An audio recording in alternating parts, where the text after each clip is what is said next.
Bharat Hakutoro Gana Rungitong Lok Sabha Chongmari Te Abonono Thungkrung Pelai Keno Tungpala Jak Lok Sabha Chongmari Gana Rungitong Mali Jorawo Congress Bodol ni Engai Bharat Hakutoro ni account ban ni account income tax department by please Khaibiro Zakmano Kha Dolai Jak Tripura Hasewobo হচ্ছে আপনারা দেখেছেন এবং জেনেছেন সবাই যে ভারতবর্ষে বর্তমানে নজিরবিহীন কতগুলি ঘটনা সংঘটিত হচ্ছে।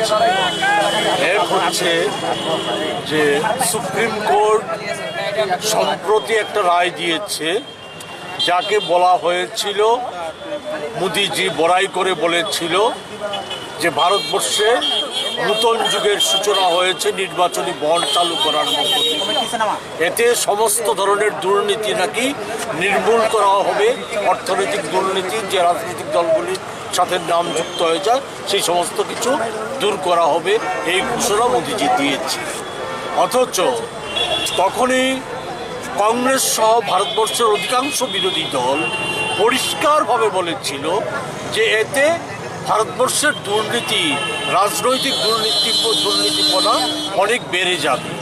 কালো টাকা সেখানে সাদা করার একটা পন্থা করে দিয়েছে কেন্দ্রীয় সরকার, সেই জায়গায় দাঁড়িয়ে সেখানে এটা অনৈতিক, এটাকে বরদাস্ত করা যায় না, এটা বাতিল করতে হবে।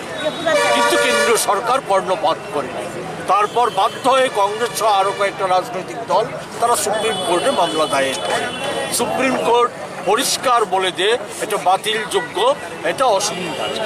আমরা দেখলাম কি তার সাথে সাথে এটা এই ঘোষণার সাথে সাথে বিজেপি কতটা প্রতিহিংসা পরায়ণ, যে বিজেপি দল তার কেন্দ্রীয় সরকার তৎক্ষণাৎ ভারতবর্ষের সবচাইতে পুরনো দল, স্বাধীনতা সংগ্রামের ঐতিহ্য যারা বহন করে চলছে, সবচাইতে বড় বিরোধী দল কংগ্রেস, জাতীয় কংগ্রেস দল, সেই কংগ্রেস দলের যে ব্যাংক অ্যাকাউন্ট তা ফ্রিজ করে দেওয়া হয়েছে সম্পূর্ণ স্বৈরতান্ত্রিক কায়দায়। অথচ কংগ্রেস এই দীর্ঘদিন ভারতবর্ষের শাসন ক্ষমতা ছিল, কেন্দ্রীয় সরকার শাসন ক্ষমতা ছিল, কখনো রাজনৈতিক কর্মকাণ্ডে এই ধরনের কি আরএসএসই বলুন, বিজেপি বলুন, তাদের বিরুদ্ধে তো নয়, অন্য কোনো রাজনৈতিক দলের বিরুদ্ধে এই ধরনের কোনো ন্যাক্কারজনক আক্রমণ সংগঠিত করেনি। আমরা দেখলাম যে বিজেপি নির্দ্বিধায় ভারতবর্ষের এই সবচাইতে বড় জাতীয় দল, যাতে আসন্ন সামনেই লোকসভা নির্বাচন, অল্প কিছুদিনের মধ্যে নির্বাচনের ঘোষণা হয়ে যাবে, এই সময় কংগ্রেসকে অর্থনৈতিকভাবে বেকায়দায় ফেলার জন্য এই ষড়যন্ত্র করা হয়েছিল, এই অনৈতিকভাবে ব্যাংক অ্যাকাউন্ট ফ্রিজ করে দেওয়া হয়েছিল। এই সমস্ত কিছুর প্রতিবাদে আমরা দেখছি কৃষকদের সাথে বিশ্বাস